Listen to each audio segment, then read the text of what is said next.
In 2006, there were a lot of changes in my life. I'd been out of college for less than a year and started my first post-college career. My wife and I were starting a family, and around this time, I was getting back into gaming. When I picked up a DS, one of the first games I got for it was this one. And my wife and I played it for hours. Not just the main game, we ate up the mini games. Particularly Luigi's Card Shark Simulator. That's the one that we really got into. As my kids grew, they also played the game over and over, and it has really stuck with us through the years. In fact, this is the copy I got with that original DS, and while those DSs have kind of come and gone, the game remains. But 18 years later, has some of the newness worn off of New Super Mario Bros. DS? Let's find out. The opening cutscene says it all. Mario is off to save the princess, and while this story is just an iteration of a familiar trope from the series, this little cutscene took the backstory out of the manual and put it on the title screen.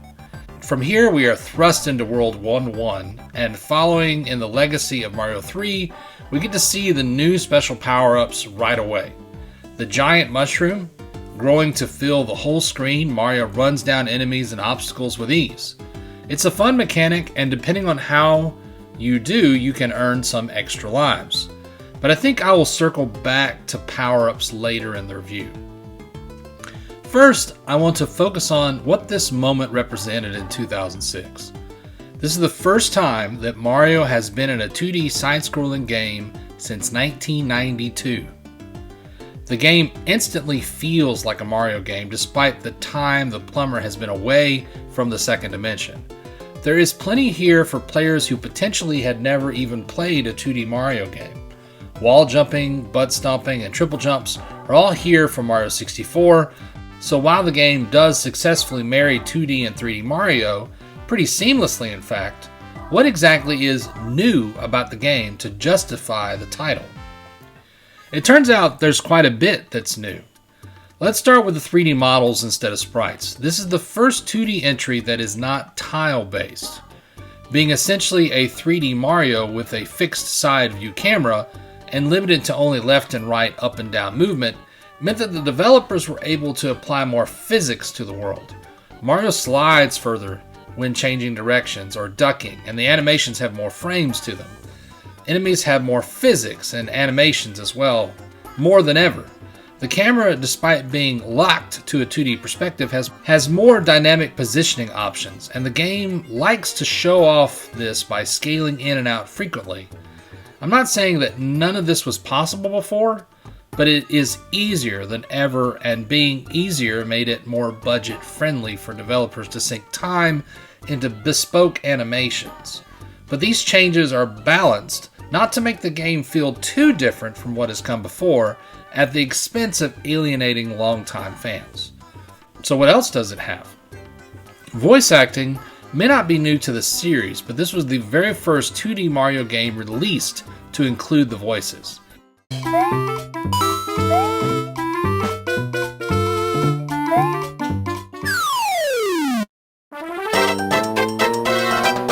So nice. I'm aware that the Game Boy Advance remakes had voices added to Mario 3 and some of the other titles, but when those games were released, they didn't have voice acting. This is the first 2D Mario to come out with voice acting out of the gate. The sound in general has a lot of new features, pun intended, in that for the first time in the series, sound effects affect enemy behaviors. Enemies will stutter and change direction in time with the music. A little hop from a turtle that's in time with the music can push Mario to a higher level off of his bounce, bringing Mario to new heights.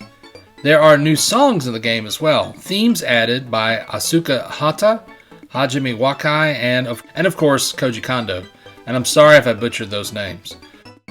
Overall, the sound and way it's implemented into the gameplay might be New Super Mario Bros. DS's most standout feature.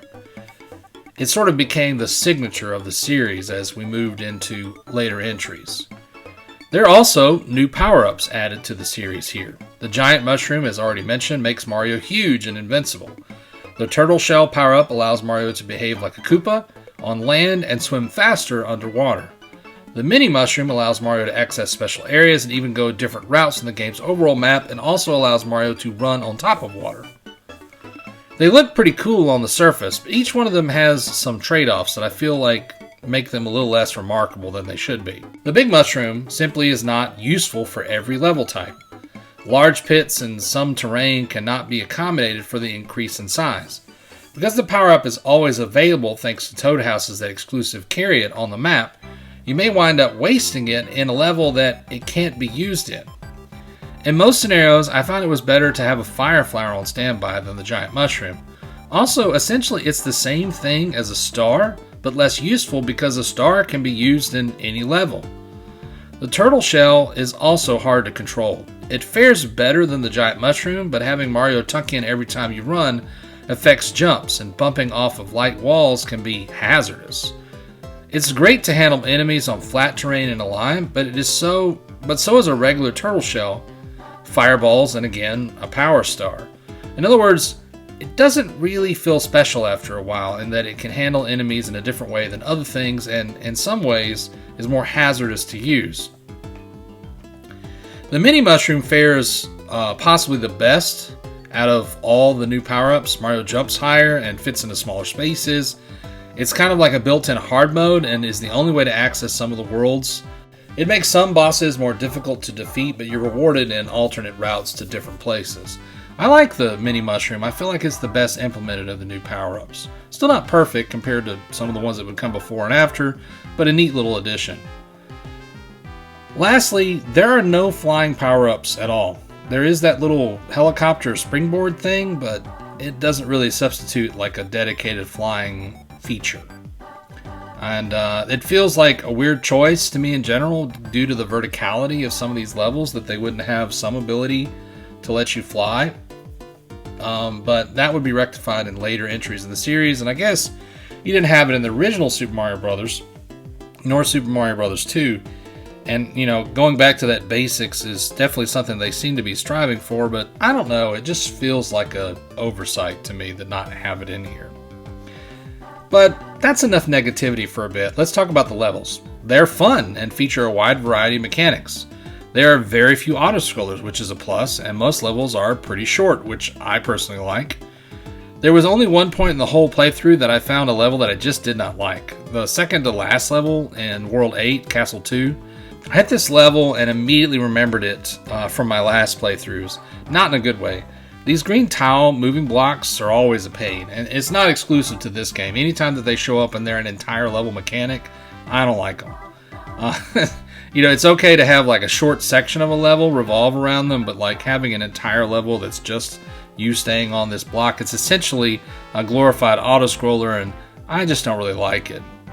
Again, I don't mind if it's a feature of a level, but to stretch it out for a whole level is just a little too much for me. So going back to good things, the bosses, these games mix the familiar with the new in that every mid-boss is Bowser Jr., and you fight Bowser 3 times with a similar method of disposal to the original games. Bowser Jr. never lives up to the Koopalings, as he is basically the same exact fight over and over. When he pulls his mask down, he can duck, messing up with your jump attack, but if you have fireballs, which thanks to the ability to store and pull out power-ups you probably will, he goes down pretty easily. But the level bosses that are not Bowser are pretty interesting, except for Petey Piranha. He's always a chump. Again, having fireballs trivializes a lot of these encounters, but that's a reward for your skill in platforming, so I don't mind it so much. In other words, if you make it through the level with power-up or even one in your inventory without dying, I mean, you're doing pretty well, so it's kind of a nice little reward to have an easier way to take out the boss. Or, if you're trying to get to different levels, you can use the mini mushroom, which is even greater challenge and then even greater reward by getting extra content.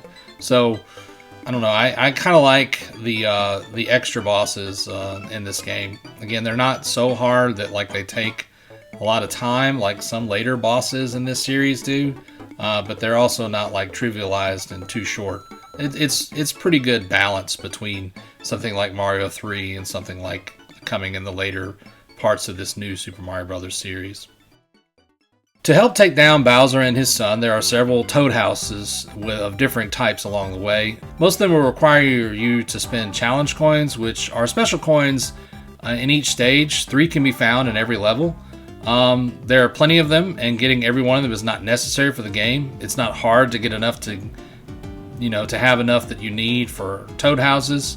The map is full of little surprises that you can unlock with these coins, but getting every coin is a nice little challenge, a cherry on top of the cake as well. You can't really talk about this game without mentioning the minigame collection.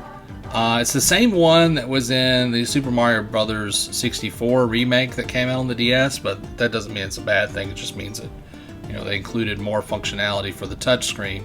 And that's really what it boils down to, is the touchscreen has limited functionality in the main game, and I suspect the minigames were added specifically in response to this.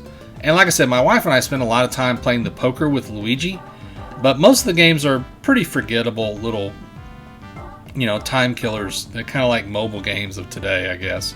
They get the job done of showing off the features of the bottom screen, but they're not much more than simple party mini games and have very little substance. And again, that's not necessarily a bad thing. I mean, it's good if you got a minute and you doing something else and you just want to take a minute to play a quick mini game. And I've certainly had a lot of fun with them. But they're not the meat and potatoes of what's going on. Obviously that's the main game, but they do a serviceable job of showing off the DS's touchscreen mechanics. When you pair all this with the main game, you have added value to your purchase and a variety of options while traveling with the game, which, being a portable console, is excellent whenever you design games that can be played on the go. Seriously though, I have gone broke many times in Luigi's Casino, and I think that Toad back there is reading my cards for him. Defeating Bowser and rescuing the princess accomplished. Reflecting back on my experience with this game, for a game called New Super Mario Bros., it might be the safest Mario entry I've ever played. The music is definitely its most standout addition to the franchise, but otherwise, it does not really do anything better than the games before it or since. I mean, it is Mario, it's not bad, it's actually really competent and great. It is solid, and playing it on the go was a novelty back 18 years ago, but today I think I would just about pick up the Game Boy Mario games over it. It just lacks the personality and wow factor that many Mario games have. In short, it's good and it's fun. It's just not very memorable when stacked up against the colossus that is the Mario library. And I guess being a less than memorable Mario game is still better than being most of the rest.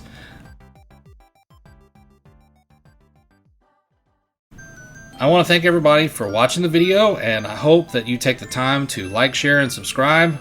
I have a Patreon now, and I'd encourage you to come, and for $1 a month you can get early access to a lot of these videos. Some of them are weeks early, some of them are days early. It just sort of depends on how much work I can get done in a single day or a week sometimes. Thank you so much for watching and participating and being a part. It's been amazing to watch the channel grow over the last several months by leaps and bounds. And none of that would be possible without you guys. So, as always, have an awesome day.